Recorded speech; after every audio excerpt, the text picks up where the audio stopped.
I'm Steve Shapiro and my wife Sheila, and we direct the Learning Connection in town. We actually have a home office in Manitou Springs, but we do go out into the community to different schools, libraries, etc., and work with children as well. But we've been working with kids. I'll give you a brief background. Oh gosh, it's going on, I don't want to think about it, 40 years. We've been working with children in the educational world, and started out back in the late 70s, I guess. I was so excited to get my degree in education. Got a master's degree in education, went into teaching, and soon into my school years with kids, found out that so many of our children that I saw were having such symptoms that we're going to talk about, such as short attention span, that's a big one, poor comprehension. This is a child that studies something one night and then the next day he gets a D or an F on the test. And you say, we went over that thing 100 times last night. Comprehension problems. Kids that struggle with reading, they stumble over words. They miscall words that look alike. Maybe get letters and words backwards, which we've called dyslexia, which I'm not sure, I've heard that word for 40 years and nobody seems to know what it really is, or at least what the causes are of it. But anyway, all these struggles in school I was seeing in kids, and I decided to kind of go on a search for some answers. And in my search, we were in Oklahoma at the time, in Tulsa, and of all things met an eye doctor, which I never dreamed I would meet. He was an older man that said, I think I have some answers as to why so many kids are struggling with school-related things. And as I began to see what he was doing, turns out he had spent years, 30, 40 years of his life researching this whole area that you're going to hear us talk a lot about, called vision processing. And in a simple definition, vision processing is the ability to take what I see on the page, namely reading or math or whatever it might be, and the ability to get it into my brain, store that information, and get it back out again. And he related to me that 80 to 90% of our learning is visual. And when you think about it, all your day long, you're using your vision. You're writing, you're copying things off the chalkboard. You go to the grocery store and it's your vision processing back in here that says, what am I supposed to get? Oh yeah, eggs, milk, and cheese. So we use our vision, it's our storehouse. If I were to ask you when Christopher Columbus came to America, some of you may not get it, but most of you will go, oh yeah, 1492. How many of you got that, by the way? Oh, see, you're all scholars, as Deborah calls you, along with your students. But your visual processing is what gives you that visual picture back in your brain. And believe it or not, many, many children that are struggling in school cannot get a visual picture. They go to spelling something and they go, the word school, they'll go S-K, S-C-K, S-K-C, and I can tell immediately if your child or teen has troubles with spelling that it's a visually related problem, 90-something% of the time. And stumbling over words, not being able to get that visual picture. So this doctor was explaining all of this to me, and all of a sudden my brain kind of like a light bulb went off, and I said, oh my gosh, maybe this is the answer. So I joined with him, and he and I worked together for 8 years. We were kind of partners in a way. And I brought in my background, which was dealing with all these areas of learning, such as motor skills, auditory processing skills, many other things that deal with learning and how our body and brain get in information. Kind of like brain gym, or we used to call perceptual motor activities. So I brought that background. He brought this whole area of vision, which is 80 to 90% of our learning, and we formed this center for the purpose of helping kids that struggle in school. So that's kind of a background, and it continued, and then we moved out here, how many years ago? 97. 97, ew. Oh, this is 2018, so 20 years we've been here in Colorado as well. And our whole goal and my vision, no pun intended, is to see kids, just like Parents Challenge, to be able to be at their top levels, to be able to succeed and move on in school.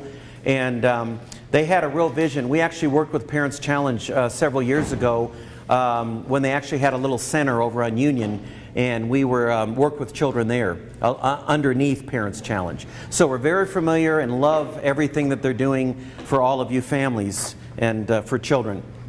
So I'm going to run through some of these. I'm not going to bore you, I hope. Of course, if I do, you'll probably sneak out the back somewhere. But anyway, a few statistics just to kind of give you a feel for this thing. 20% of our high schoolers are graduating on a 4th or 5th grade reading level.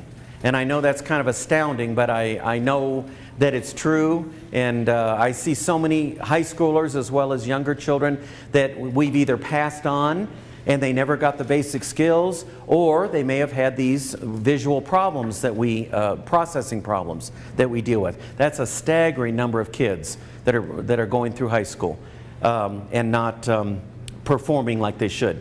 And this is just another. In 1970, 6% of our school children were needing special education. In '94, that rose to up to 30% of our kids, and that number has risen to something like 33%. So we've got about a third of our school children that are struggling somehow. And I know what it's like as a parent, and I know for many of you that have a child that's struggling, what that can be like. You're not sure if it's if they're not trying hard enough. The teachers are saying, come on, Johnny, stay on task. You're not using your time wisely. Focus on your work. All these things. And you never know what's going on. And one of my big things I want to say tonight is there are answers for children that are struggling. And the way we deal with it is very different than just academic. Academic's wonderful, and that's what Sheila is going to be involved. She'll be sharing a little bit. But my big goal is to get to the root of these problems and begin to build those skills in children. So this just talks about, I'm not sure what that statistic is now, but this whole thing with ADD, you've heard that, ADHD, and all these other letters that you hear about. Basically, the child that simply is not able to pay attention. And in the past, as a teacher, we thought that was a home problem or a discipline problem. Meanwhile, the parents were saying, no, it's not my problem, it's the teacher's problem. They're not able to control the classroom. Well, oftentimes, it's not any of those things. It's that, and I'll share that right away, is that when the two eyes are not working strongly together, it makes it very hard for a child to be able to sit still and use those eyes when he tries to read or do schoolwork or do math, for that matter.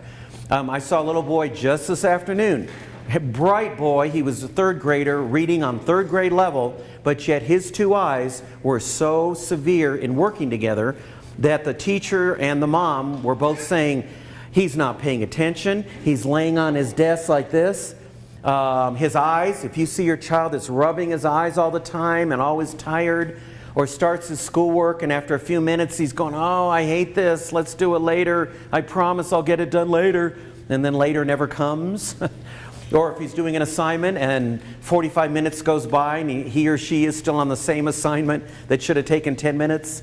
Those are all symptoms of root areas that can be addressed. So that's where I'm really radically different, in that I don't believe it's just a compensating. For so long we've said, oh, just cope with your problem. Go around the deficits. My whole goal has been to go through the deficit and build these things. And we do it through these very specific exercises that we do in the Learning Connection. So here's some, just to give you an idea of the symptoms that we work with. I would say the number one is some kind of attention span, ADD. I'm not real good with hyperactive children. That's kind of a different ball game. But I rarely see a child that's just bouncing off the walls. Usually it's a child that simply can't focus on his work. He's distractible, he's looking out the window all the time. He's not focused like he should be. Tired, always laying, and you wonder, did he have enough sleep? Many other areas, but they all fall into that general category of attention span. And then the second biggest thing we deal with is comprehension problems. And this is the child that learns it one day. Maybe it's a younger child that learns his spelling words one day and then gets to the test, and the next day he's forgotten half the words. Or the teenager that you think you've gone over that science test or that math test or math assignment, and they take a test the next day and they've forgotten half the problems. When that happens, 9 times out of 10, it's because they have not been able to store that information. And usually vision, as I said, 90% of vision processing is what's helping a person to have that storehouse, vision storehouse back in the brain. And if they don't have that, they cannot store information and get it back out again. And it's just like all of us. If we can't store whatever topic we're studying, if we can't retain it back here, we can't move on. And it causes so much frustration. So, comprehension problems. And then here's just some others that kind of fall into everything from daydreaming, distractibility, miscalling words I mentioned that look alike, slow, choppy reading, the child that takes forever to finish a sentence. Many times it's because the visual system isn't recognizing those words fast enough. And see, that whole system can be speeded up, and which is a big part of what we do. Hesitating, skipping lines in reading, losing place when reading. Messy handwriting ties into this. A lot of our kids are not able to take from the chalkboard and neatly put it on paper. Or at home, if you're doing homework, and you say, gee, Johnny, why is it so hard for you to write neatly? There's reasons for that. That means the eye-hand coordination is not in like it could be. So there's definitely some answers to that. And then difficulties with spelling and math. And then, of course, most often we see kids that are feeling very low about themselves. They say, Mom and Dad, I try, I work my hardest, but yet you're not getting the performance. It is not always an academic problem, is where I'm going with that. Many times it's these root areas that we're going to talk a little bit more about as we go. Some real causes, and I won't spend a lot of time with that, but parents all the time say, well, then what is causing my child to have struggles? Many times there is a heredity factor.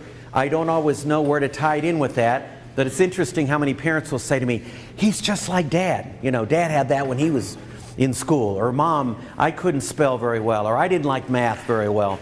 Well, sometimes, not all the time, there is sort of patterns that get passed down. And I haven't done research on it for a while, but when I did, there were certain frameworks of learning that were passed down. So that doesn't mean that just because you or Mom or Dad had some struggles that your child is going to have struggles. It just means certain patterns might be there that can be helped if someone intervenes with those. And the second big one is developmental skills.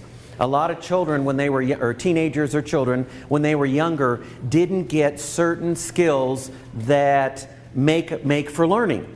And one of the big ones is a lot of children I see, not across the board, but when they were little, they didn't like to do close activities. They didn't like to color or do writing and things at a paper. They were more the outer type of child, climbing trees and playing ball and that kind of thing. And our son was kind of that way in that he was more of an outer person. Well, our daughter was that way too, our second daughter. She was the tomboy that loved to climb the trees and all that, but it was very hard to get her to sit and concentrate, as well as our son. So we took them through these vision exercises that we do, and our son not too long ago graduated in biology. And does he have his master's now or not yet? He has his master's. Master's in, what was it? Environmental science. This is the kid that would not do a science project. Remember those boards you get with the 3 things on them? I dreaded those because science was not my thing.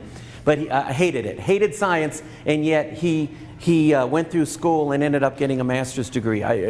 We almost fell over when that happened. But anyway, the point being that many times there are skills that are just simply not there. It could be motor skills. It could be perceptual skills, which is understanding lefts and rights, which tie into what we call dyslexia.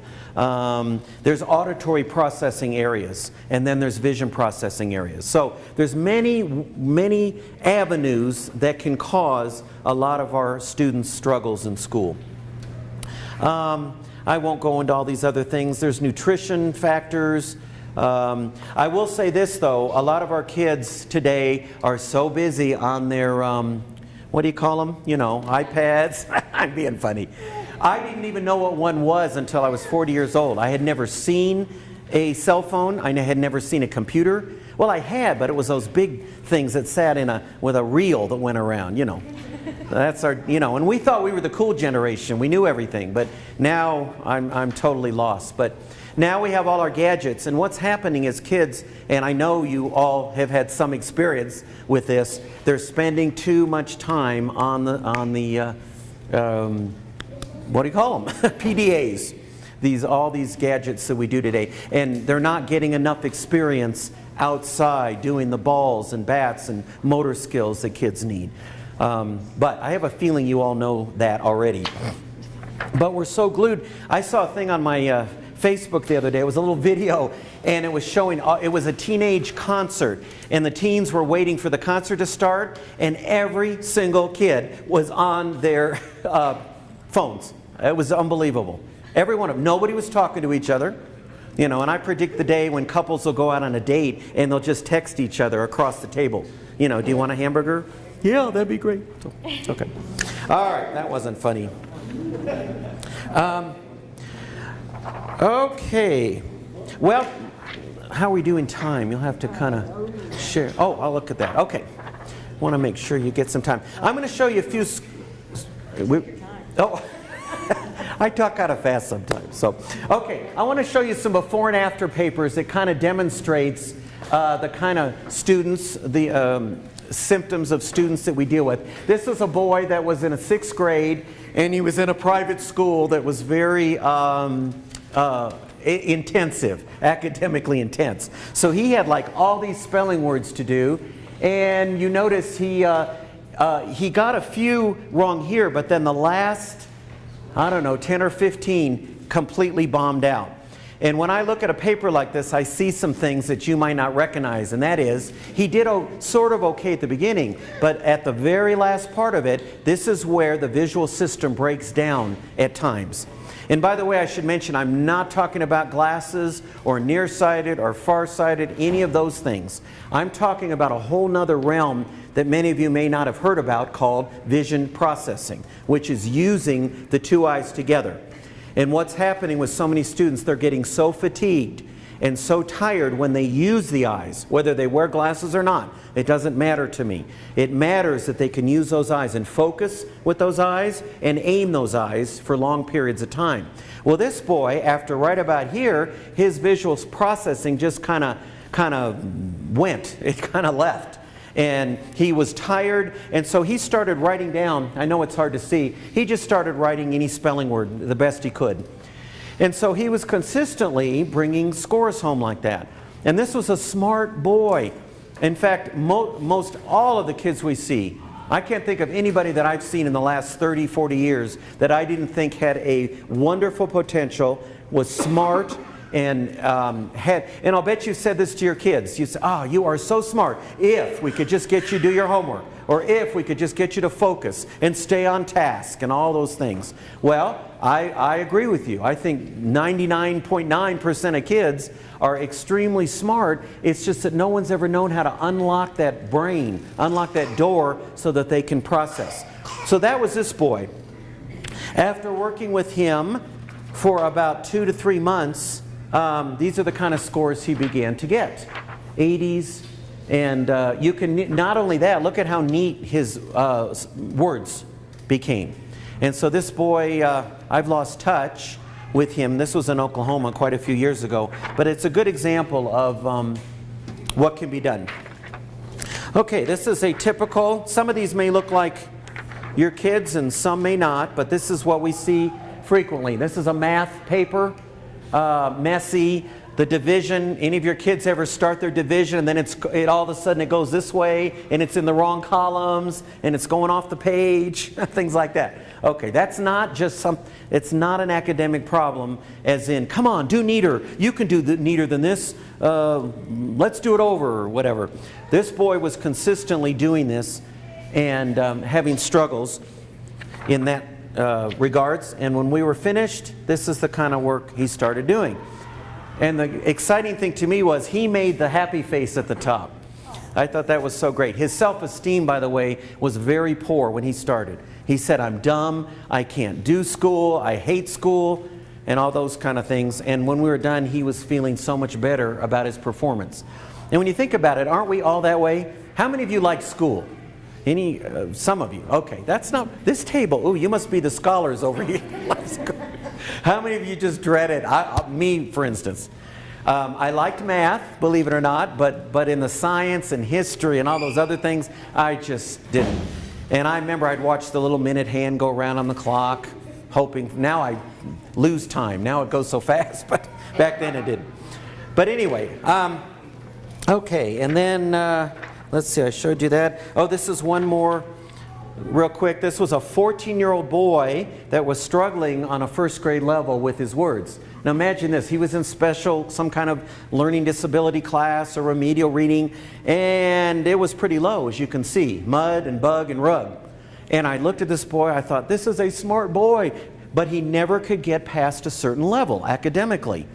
And so we went back and started building all the skills that we work with. I'm going to give you a few of those in just a second here.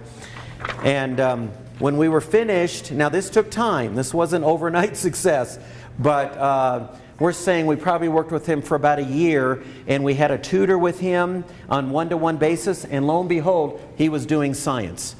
Nobody believes it's the same child, but it was, and had I not seen it myself, I wouldn't believe it. All right. So okay, one last one, and then we're going to go into some skills here. Or I might let you visit, and then we can, should do that? What do you think? Yeah. We'll see. Okay. I wanted you to get an understanding of how the vision processing works, because it's the key to this whole thing as to how to correct or how to overcome struggles. And the first one is the focusing system. When I talk about that, I'm not talking about focusing as in wearing a pair of glasses, like you're all blurry, which you are, by the way, and now you're nice and clear. That's a whole different ball game. These glasses are what helps me to reach, say, the 0 level, my best clearness, whether it's distance or at near. Okay? But there's a whole nother area. We call it a visual, I call it a visual bucket. It's like I'm going to call it a visual gas tank. If my gas tank is full of vision like this, I have a lot to work with. I can concentrate on my work, I can take in information and I can store it in my brain and get it back out again. I can spell. When I get to a word, I can what's a hard word? Rhythm is a tough one for me. Anybody have trouble with the word rhythm? I never get it right. But my visual processing allows me to see when it's wrong. And I'll bet many of you do this. You go, no, I'm not sure it's what the spelling is, but I know that's not right. Something's wrong with it. And you fool around with it, and pretty soon you get the right word. Well, that's what the vision focusing system does back in the brain. It's like a gas tank. And if you have a lot of focusing, your system can stay with your work, you can pay attention, you can read for long periods of time. That's what it's for. But no one knew that you could build it. We just thought, well, gee, I either see my reading or my math at my desk or I don't. And so we run to the eye doctor and he gives you a pair of glasses. This is what was so unique about the eye doctor that I worked with, is that he was doing regular eye doctor things, but he was also involved with this whole area of vision processing. And he was doing a lot of research. And there actually are key doctors around the country. There's a few in town that do what's called vision therapy. And so he trained me in this whole area, and I began working, I worked with him for 8 years, and then he retired, and I went on to form the Learning Connection. And I have a supervising doctor over me as well that checks all the students before we work with them. But nevertheless, this focusing gas tank, if you will, their bucket, when it's full, it's working fine. But guess what? Every time I see a child that is struggling somehow in school, their focusing bucket is like this. They only have like 1 gallon of focusing instead of 10 gallons. And so they use it up. They wear out too quickly. They get tired and fatigued and distractible. One of the big reasons your child might be looking out the window all the time, getting distracted, is his eyes are not able to stay focused at the near point, at near, when they do close work. Okay, nobody stops to think about that. So that's one big thing. It's very trainable and it's very growable, if you will. The second one is the aiming system. The fancy word is called convergence. You've probably heard of that word. When you converge, you're simply aiming your 2 eyes. And many students are unable to aim their eyes for very long. After a few minutes, they get tired, and they might see something, not all the time, but when they're reading, it might look like this. And I know that sounds very strange, where things are separating. How would you like to read like that? It's tiring. It's exhausting because their 2 eyes are trying to split. They're not comfortable in working as one unit or one thing. Okay? This boy that I happened to see this afternoon, he's a shining example of a boy where I took a pencil. Could I borrow a pencil for a second? Thank you very much. All right. And I took a pen, and I'm going to go ahead and give you this skill because it's so important. Is I start out here and I have them watch the end of the pen, and then I say, now I want you to watch and make your eyes aim, going cross-eyed if you want to call it that, and see how far they can go in before the 2 eyes separate. And you might say to yourself, well, that's such a simple thing, but many doctors do not check for that. They may go like this, but they don't slowly go in. And you can use anything. You can use a little eraser or a little toy for a younger child, and you want them to follow in. Now, ideally, the 2 eyes should be able to turn in almost all the way to your nose. Can you all see me doing that? Into my nose. About 1 inch out, okay? What you're going to see with some of your students is right about here, or as you go in, they're going to go, oh, I see doubles now. Well, when you see a child double at this range, far out, that tells you that he's not able to aim into his work very long. Okay, this is the child that can't concentrate and distractible and some of these things that we're talking about. This boy I had today, I took that pen, bright boy, again, 3rd grader, and he reads on grade level, which was so surprising. But when I brought the pen in, right about here, he went, oh, I see doubles. I said, really? And I said, let's try that again. And he said, yeah, I see 1 now. And I brought it in like this, and he, right about, 6 inches, 8 inches, he went, oh, I see doubles again. And you could actually see his eyes separate. It doesn't mean there's anything wrong with this boy or any of your children. It just means they've never learned to turn those eyes and strengthen. So it's something you can check your students when you go home tonight. Say, before you go to bed, I got this weird skill. I want to see if you can follow in like this. And the second thing is to see if they can, when they see double, when is the point where they can see 1 again? And this boy I had today, it was way out here before his eyes were able to adjust and see 1 again. Very important little skill. And I guarantee you, it's such a simple thing. If you were to do this maybe 10 times in a week's time, maybe 1 or 2 a day, working on having him or he or she come in and pull it in and go cross-eyed, you'd be amazed at how that will help in concentration when they're doing their work. Now, I know you might have heard the old wives' tale, oh, you're not supposed to go cross-eyed. Well, I'm not asking you to hold it there for an hour. But I do want to see if those eyes can smoothly go in and smoothly go out. Okay? Yes? Question. Could that be one of the things that the optometrist is talking about that makes it good to the eye muscles? Or... Yeah, absolutely. The question was, is that what a doctor would say when they say your child's eye muscles are weak? That's exactly what they're talking about. Yes? How do you do anything about it? Oh, that's a good question. I've asked that for... That's a whole other topic. First of all, a lot of eye doctors just simply do not look at the eye performance part. They're looking at glasses and contacts and all those things. Nearsighted, farsighted. Eyesight. Yes, and this doctor was very unique, and there's only a handful in the country.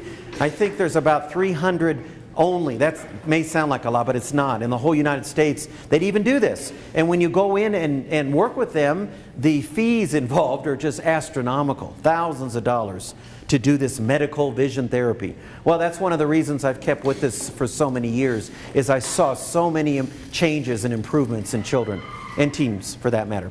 But that's a great question. But the fancy word is called convergence insufficiency. If you've ever heard that term at an eye doctor, it means the aiming is not working like it should. And all you need to do is practice this at night, just 1 or 2 times or more, to get your children to be flexible, to be able to go in and out. Okay? So that's one skill I wanted to give you. And since we're on the skills, let me give you skill number 2. Oh, that's called, I call that skill eye push-ups, because you're making the eyes kind of push up, like a push-up. So eye push-up. The second skill that's really important is called tracking. And you've probably heard of something like that. And all you're doing is taking a pencil about 6 inches away from your child's eyes and slowly seeing if their 2 eyes can track back and forth, just like this. Okay? You are going to be very surprised that some of your children are going to go, whoop, wait, and you're going to say, stay on the target, and their eyes are going to jump in different ways. Okay? The goal is to be able to smoothly follow across without jumping. Okay? Such a simple skill, and yet nobody, boy, if a classroom teacher were to pair off with kids one-on-one and do this for just 3 minutes in the morning, it would be amazing. Now, once you do that, the next step is you want to do the same thing, but ask questions to your child. Simple questions like, how do you spell bug? How do you spell school? What's 4 plus 3? What did you have for lunch today? Why do you hate school? No, you could, don't ask them that. No, ask them some good questions, but simple. I don't want them to have to think too hard. The goal of this exercise is to see, can their brain and their vision work while they're following across? Can their eyes track across, in other words? And it'll be amazing. Some of your kids will do perfectly this way, and the minute you say, how do you spell school? C-S-C-K, whoop, whoop, and you'll start to see their eyes jump. So you want to do that across. If you're taking notes tonight, that's something you want to do across. You want to do it up and down.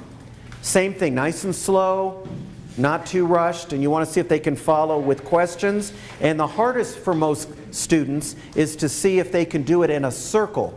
Can their eyes follow together in a circle? A nice, you don't want it too wide and you don't want it too small, in their range. And like a size of a dinner plate, a small plate, yeah. And then watch to see what their eyes do. Can they stay on it, or do they start jumping like I'm doing? Looking around, I'm exaggerating a little, but you'll see your child jump. Or let's put it this way, if they can do it pretty smoothly, that's wonderful. If they can't do those 3 exercises without jumping, that means their 2 eyes are not tracking together. And it's a skill you want to start with. I know it sounds new, but you know, before you have dinner at night, say, oh, I want to see if you can follow this thing. Or you could make it a threat. Say, you don't get dinner until we do this tracking. Something like that, yeah. Food seems to be a motivator sometimes. Okay, so those are 2 simple skills that you can work on. And I think that would be good. How about you?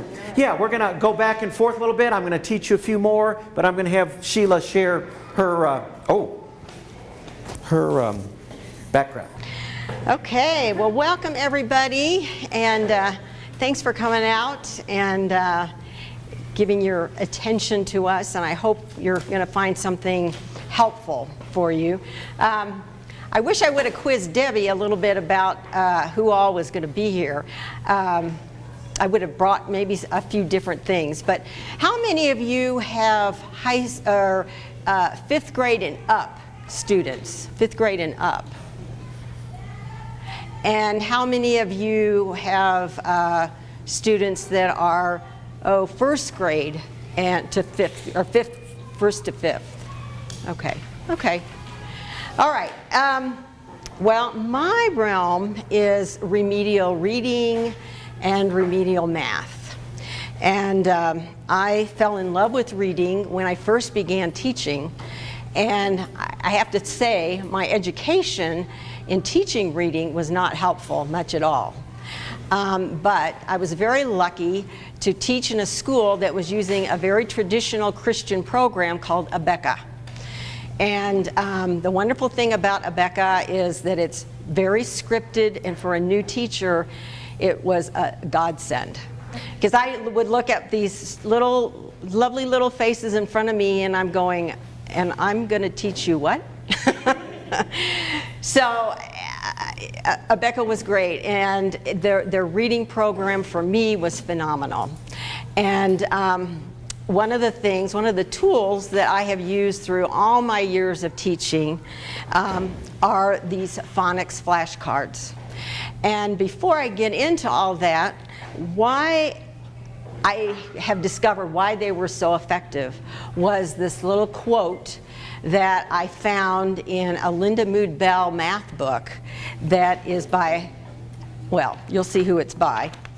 And I probably would not understand anything else that he has said or written about, but this I get. And it's, if I can't picture it, I can't understand it. And working with Steve and envision it, this quote means a lot to me.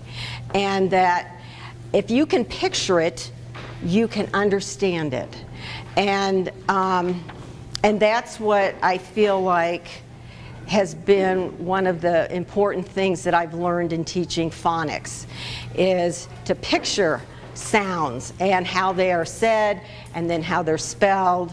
And one of the tools, and I've never seen any other reading program that uses flashcards like the ABECA program does.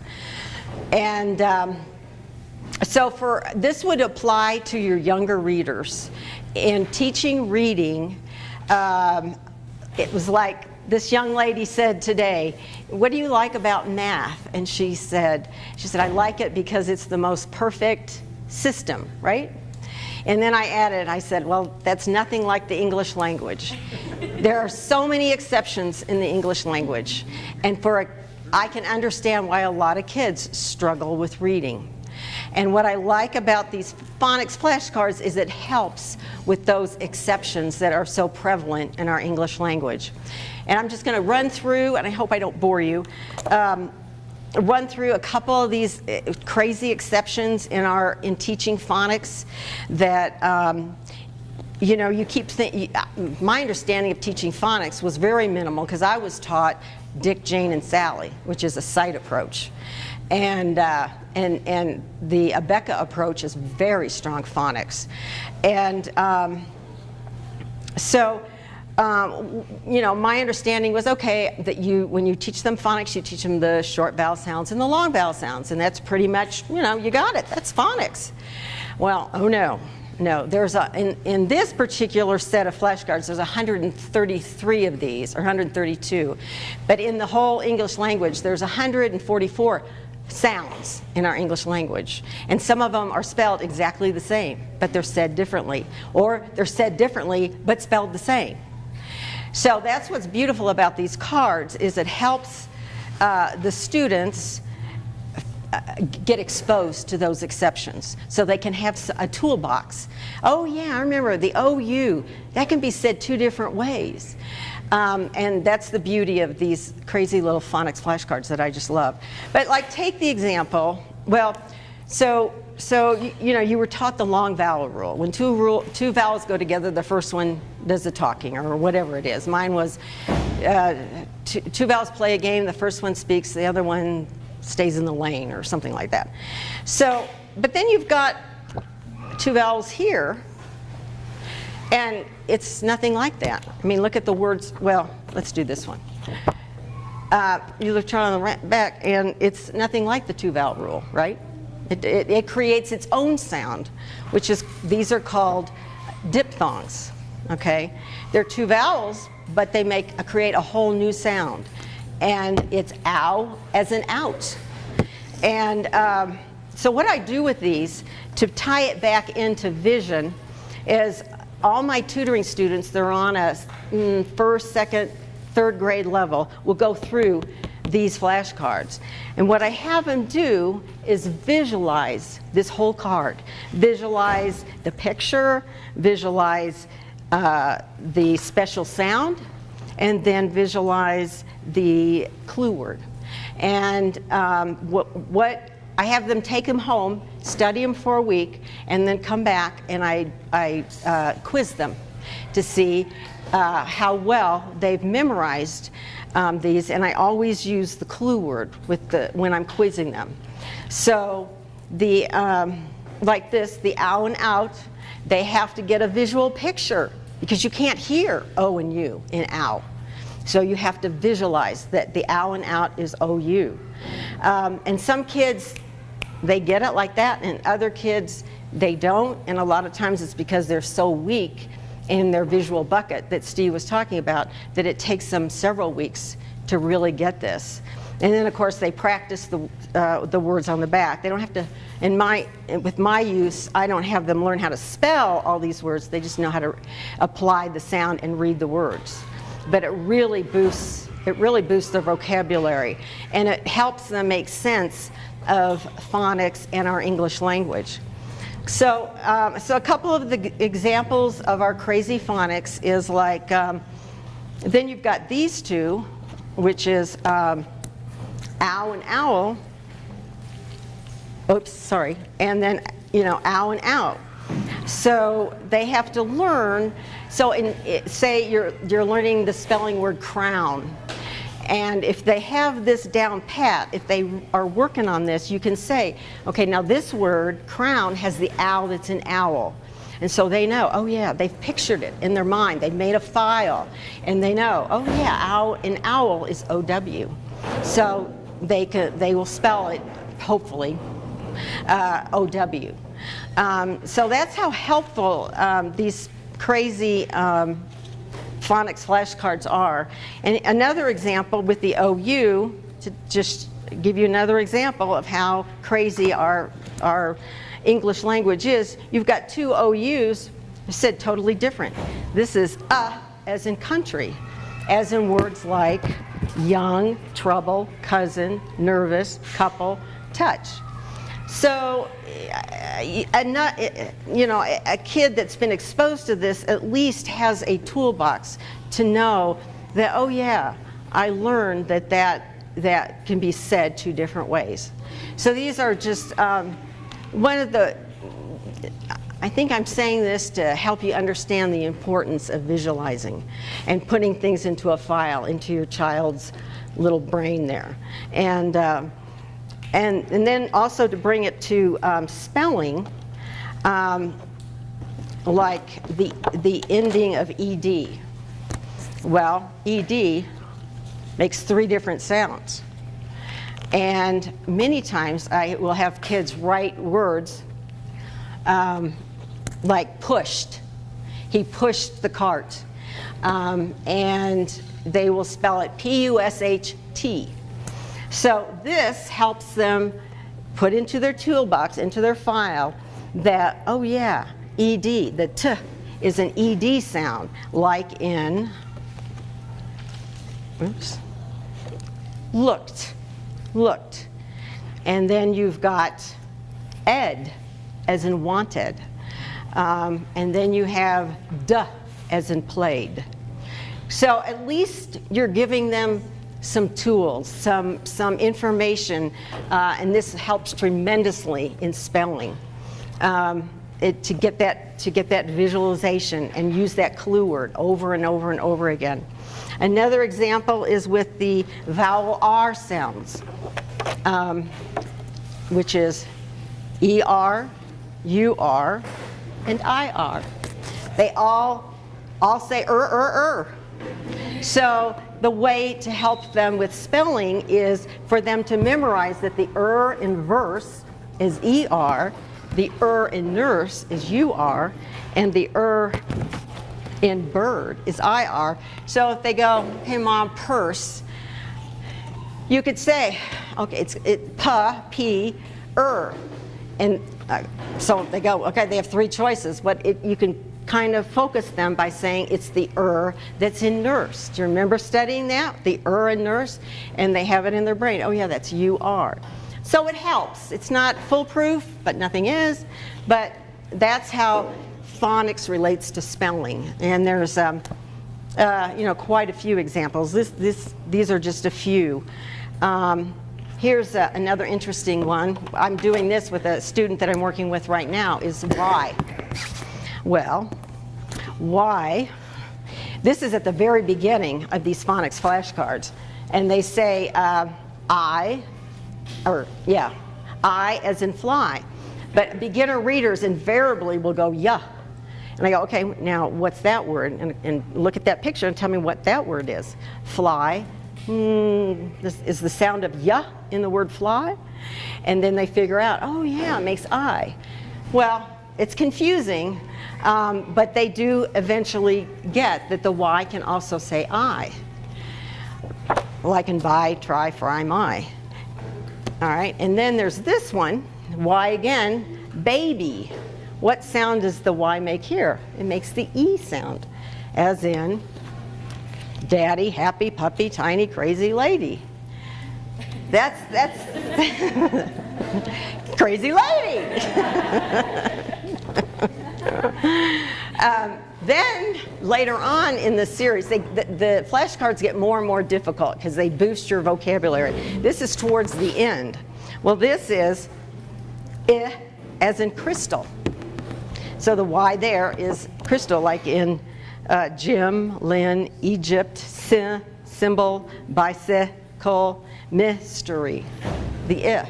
So if you've ever wondered, why is it so hard for kids to catch on to reading, I'm just giving you a few reasons why it's so inconsistent, and kids can pull their hair out, especially if they're ones that want a rule. They want a hard and fast rule. This is the way it is all the time. Well, you're not going to find that in the English language. It's very inconsistent. It's very hard. So I think I made my point on the phonics flashcards. The other aspect of vision is in teaching math facts. I love a program. It's called Linda Mood Bell, and their math program is called On Cloud 9. And what I love about them is because they get their reading program and their math program and their spelling program is all based on visualizing. And I so rarely find any academic programs that really focus on visualizing. And Linda Mood Bell does. And so on their flashcards, I didn't even think about it until I didn't find out about Linda Mood Bell until 20 years of teaching with Steve. And anyway, so when I found this, I thought, oh, this complements us so well. So how they teach it is they have their flashcards that look somewhat like this. You've got your math fact and you've got your answer written right there. So the child studies that visually. And like you would say to him, now I just want you to look at this whole card, and I want you to look at it for, 10 seconds or 15. And then you might take 3 of those, and usually they maybe be in order. But anyway, these 3, and they look at them, and then you take the card away, and you say, okay, what was the first? Or you might cover up the first one and say, what number am I covering up? And if they've really visualized this card, they can tell you, oh yeah, that was a 6, You could even cover up this and say, what letter am I covering up? Cover up this one. What letter am I covering up? What number, sorry. What number am I covering up? So that's kind of their approach to learning math facts, is to get a visual picture. Again, for some students, it's going to work real well, and other students, because I have had students that as much as I can use every game in the book, and it's still going to be hard for them to get a visual picture. But it's worth a try. It's worth an effort to try to get your kids to visualize their math facts visually. So, yeah, so these are really helpful little tidbits on how to help visualize spelling words, help to visualize your math facts, and comprehension is another factor. When I work with kids who can read beautifully, I mean, they're fluid, they can read every word on the page, and then I ask them questions, and they'll go, I don't remember. I get the very strong feeling that they did not get a picture of what they were reading. They didn't visualize and make a picture, create a picture, or a movie. Linda Mood Bell uses the word create a movie in your mind of what you're reading. Use color. Use what was the sentence about? How many was involved in that sentence? Quiz them on what they're reading. Did they get a picture of what it is that they're reading? And there again is another example of the importance of visualizing what you're learning, putting it into a file so you can refer back to it instead of just reading words. Most of us do that automatically. I wasn't a strong visualizer. When I read about the importance of visualizing what you're reading, I thought, man, I have to really concentrate and work on that. That's not easy for me, but I know it's important.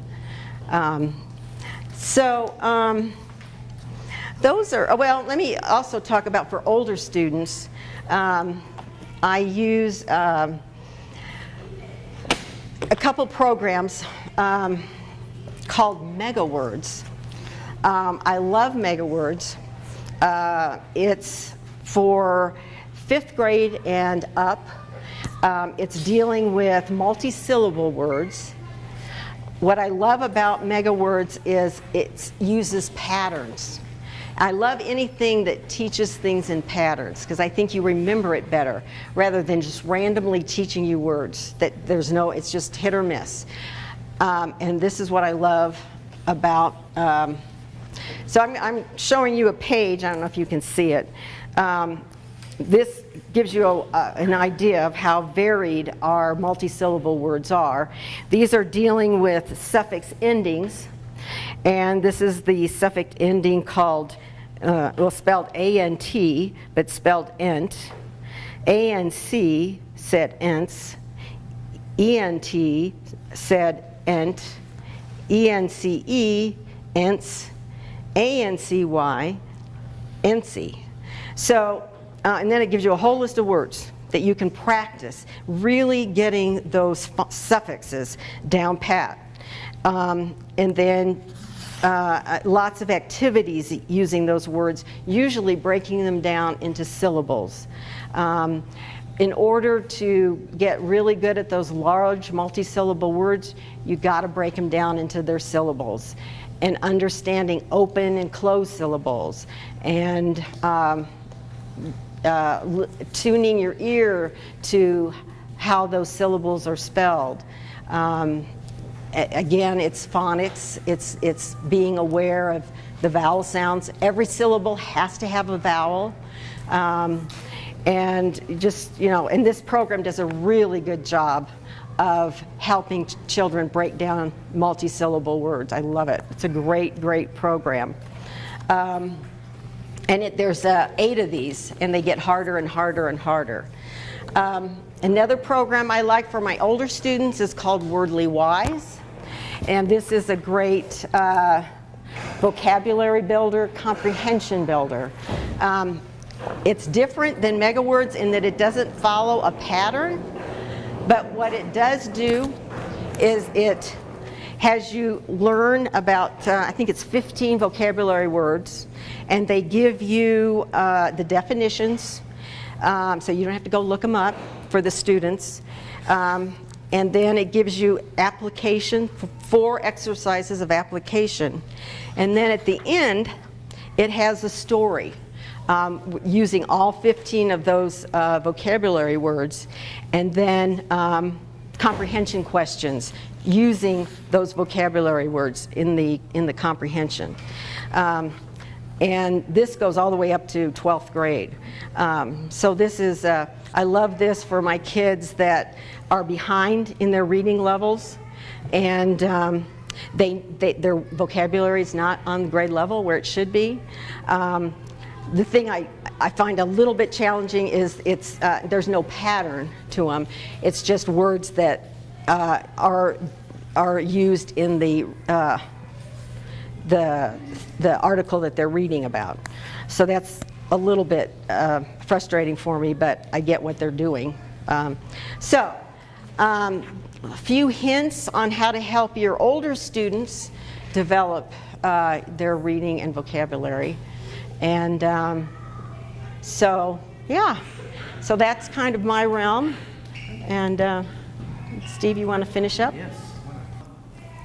One thing I want to add to what Sheilah said, and that is, if you find that your child cannot visualize, that's back to this bucket again. I hope that's getting clear. A lot of kids just academically aren't able to visualize. No matter, you've tried all these academics. What makes this thing so unique, what we're doing, is that when we see a child who cannot get a visual picture or visualize, there's answers. And the way we do that is through these various exercises, using lenses. We use these red and green glasses to get the eyes to work stronger together. And then when we go back and do, or simultaneously with Sheilah's work, all of a sudden these kids start to really improve in their reading.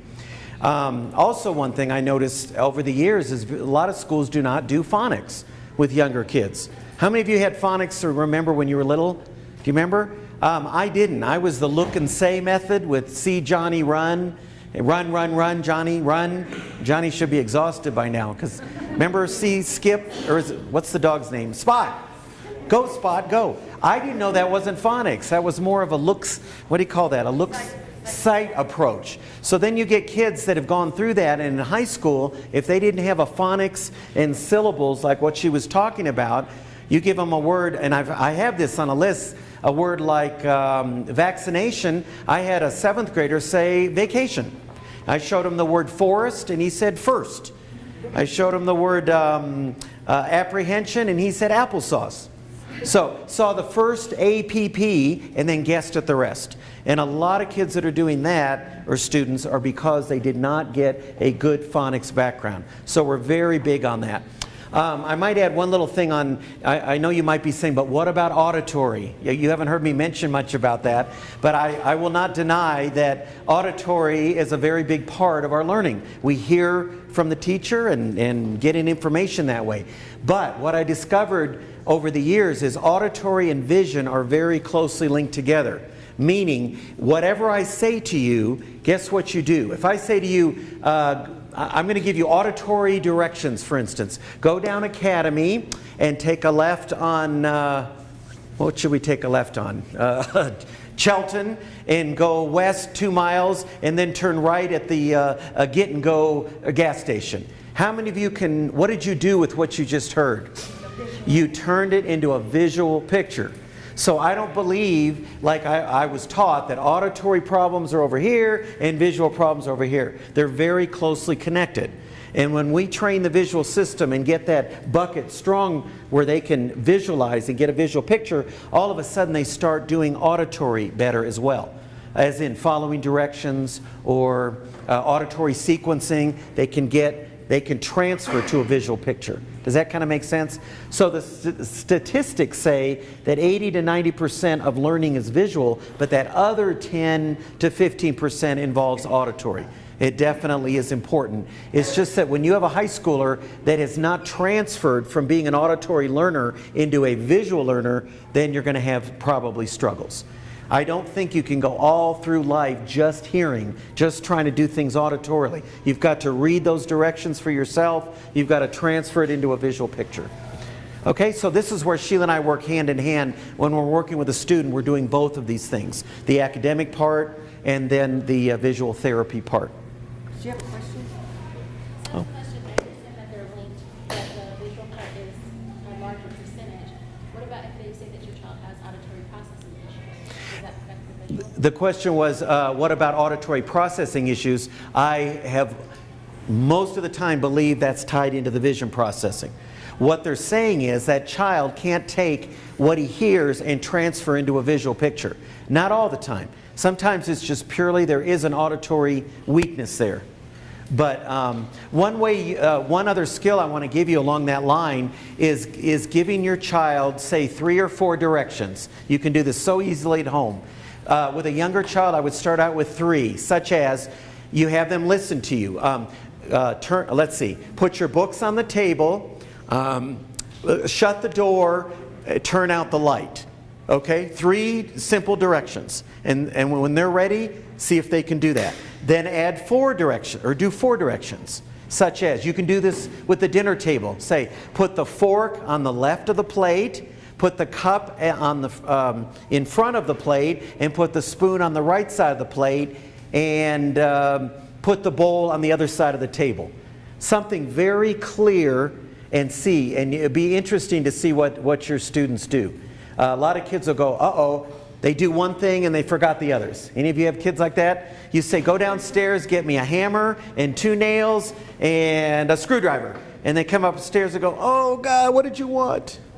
Okay, that's probably not an auditory problem. Oh, and then you shake them and say, you're not listening to me. I know you've all said that, right? I've said that to my kids a million times. You're not listening. Chances are they are listening, but they're not getting that visual picture of what you want. And these are things you can start to train by starting with 3 exercises. Not exercises, 3 series that they can do. And practice that. Say, now, do you have a picture? You're going to get me a nail. Do you see that? Yes. You're going to get me a hammer. You see that? Yes. You're going to get me a screwdriver. Yes. And you're going to turn out the light. Something of that nature. And once they get that in their brain and can tell you that they have that, a visual picture, then see if they can do that activity. Okay? It's a real interesting thing. Another skill along that line is spelling backwards. I do this all the time. I'll have a child say, spell me their name. What's your name, for instance? Yeah, I'm picking on you. What is it? Dromita? Romina. Romina. R-O-M, spell that for me. R-O-M-I-N-A. Ooh, that's a toughie. I wanted something like Bob.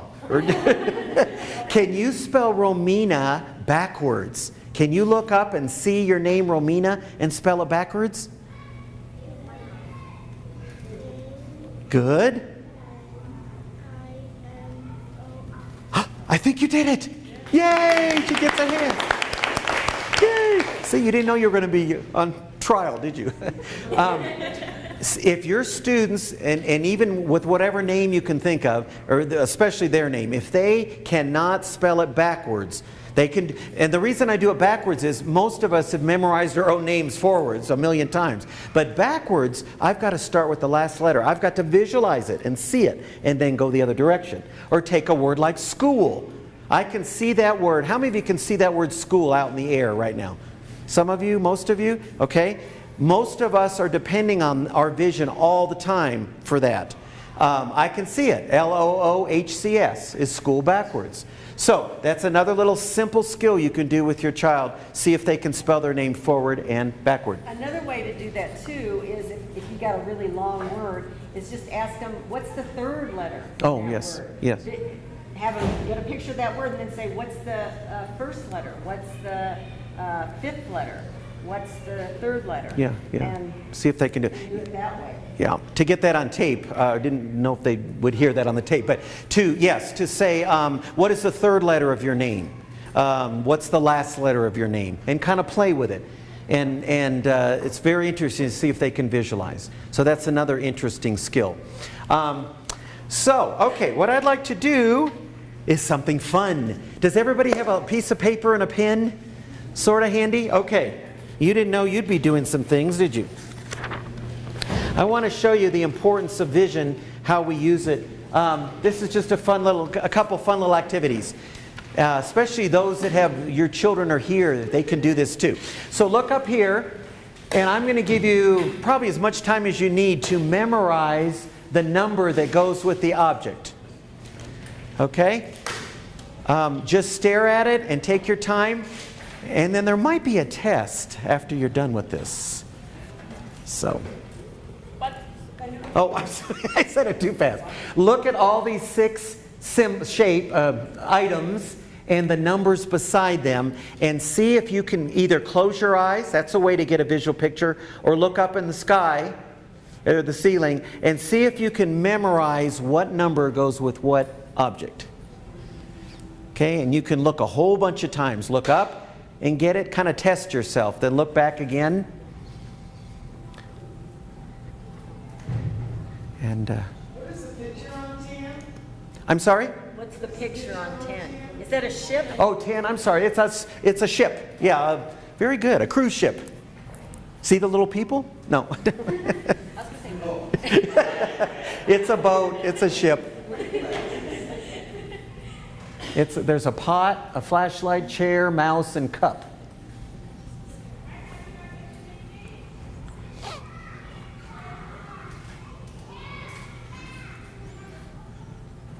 Thank you. How long should I give? A minute? Oh, moderate. Well, we're quiet on the on the tape. Okay, how many think you're ready? Oh, this is scary, right? Like, Tess, only 5 hands? Okay, that's okay. This is just fun, remember. Okay, here we go. They give you the first one. So if you, on a paper, just real scribble pot and put the number, flashlight, put the number, and see how you do.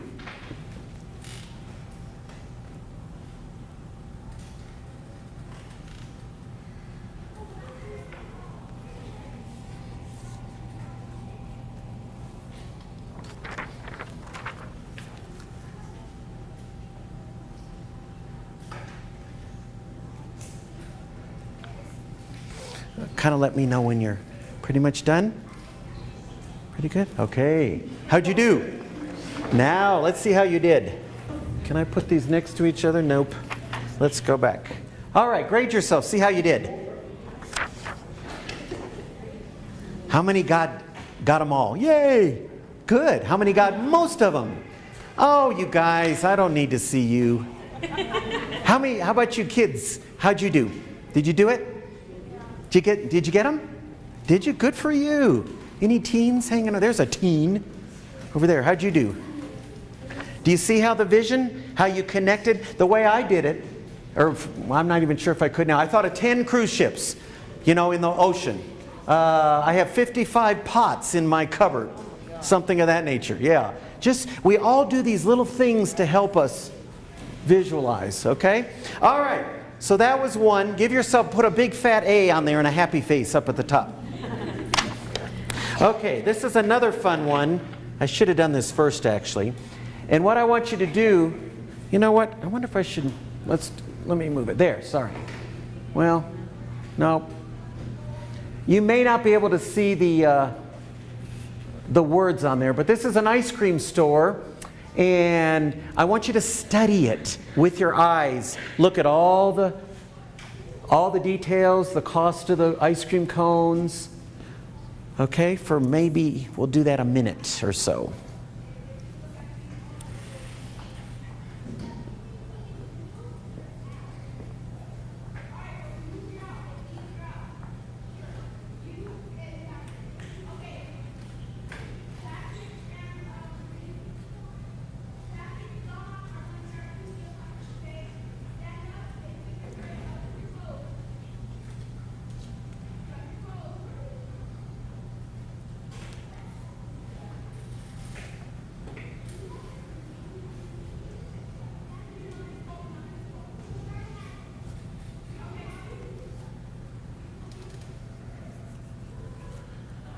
How many think they got it? Think you're ready?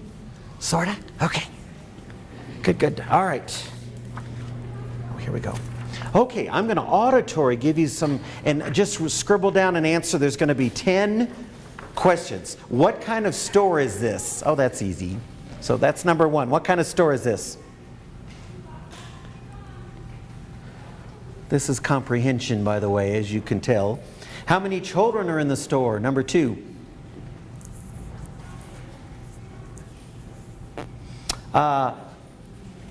Who is working at the? No, let's put what does the man at the store look like? That's the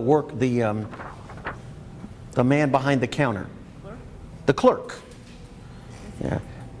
Well, there's something noticeable about him. Okay. That's a funny question they asked. How many tables were in the store? Now that was number 4, by the way. Number 5, how many chairs were in the store? Okay. Number 6, what is the girl holding? In her hand, in her open hand. What is she holding in her open hand? Let me do it another way.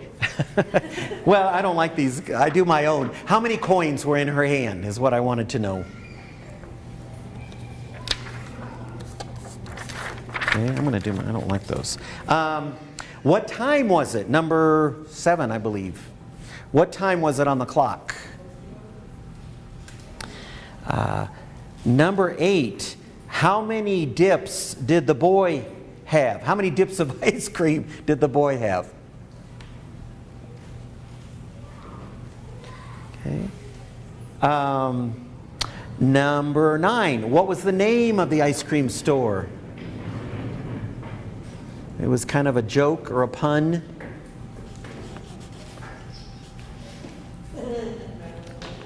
No, are you cheating? That is forbidden. Okay, number 10, what was the flavor of the week?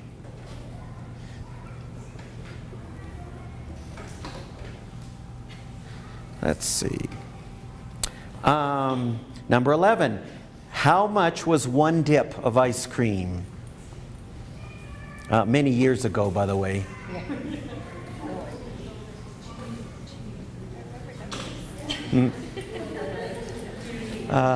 What are we on? We're going past 10, aren't we? Who remembers, this is a toughie, the hot fudge. How much was the hot fudge?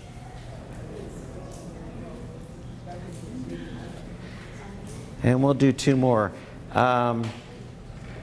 What did the girl have in her other hand? And let's see, the bonus question. This gives you like 40 points. How much was the lemonade? Very good. See, is your brain kind of tired? Think of what our kids are doing in school all day, right? Okay, let's take a look. I didn't keep track of what. So number 1. What kind of ice? Oh, I asked it on this one. Let me see. What kind of shop? Oh, what kind of shop? Everybody get ice cream shop? Some kind? Number 2, how many children? Did you get that? 2? What was noticeable about the man? Yeah, how many got that one? Did you get the good? How many tables? Did you get that one? 3? Sometimes. And chairs? Everybody get the chairs? Okay. What was my next one? Oh, how many coins were in her hand? How many got that one? Good. You guys are very smart. What's the next one? The time. How many got 3 o'clock? Good. What's next? Scoops. Did you get 3? Good. What's next? The what? Oh, name of the store. Did you get the funny Haagen-Dazs? Get it? Hogs and dogs. Haagen-Dogs. That wasn't I didn't do this. Somebody else did. The next question. Oh, flavor of the week was Carrot Crunch. Did you get that? And the next one. Oh, 1 dip. 50 cents. Did you get that? Good. And then what did I ask? Just lemonade. Hot fudge. How many got that? These are tough. And what else? Oh, the lemonade. The bonus. Oh, the purse. How many got the purse in her hand? And how many got the lemonade? Good. Very nice. All right. Give yourself a hand. Woo. So those were 2 little exercises to show how much vision, how much we use it when we're studying. Let me give you one last high school study thing when you're studying, is do it visually. If you're quizzing your child on science or history or something and there's dates involved, put them on a card and show them. Let's say the date of World War I is 1941. Have them look at it and get a visual picture. And do maybe 2 or 3 of those at a time. Don't overwhelm a student with like 20 different facts. It never will work. I usually do 3 to 5 at a time.